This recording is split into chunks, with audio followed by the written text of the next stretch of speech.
Now that our April school board elections are out of the way, I think it's time for us here in New Jersey to face the facts. And the fact is that having our school board elections in April just isn't working out. We rarely had more than 15% of the eligible voters voting in our April school board elections. And that means that 85% of those who are eligible to vote are staying home. And that's an enormous problem. I hear from people all the time. Let me see if I understand this. You're asking me to vote in a fire district election on a Saturday in February, and then a primary election in June, and some years a presidential primary, and then back to the polls in November. It's a lot to try and pay attention to. They clearly want to be good citizens, but we have voter fatigue. So I think what we need to do is do what the majority of other states do, and that is have an election as important as our school board election on the November ballot when people are most accustomed to voting.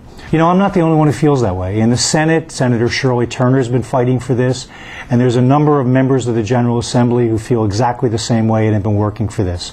Because they realize that when you look at the property tax bill, the single biggest portion of it goes for the costs associated with public education to make sure that the children of the state of New Jersey are educated properly.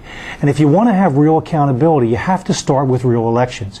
It's important that we pick a date that people are familiar with, the November election, that people will actually participate, and we make these decisions with the broadest possible participation.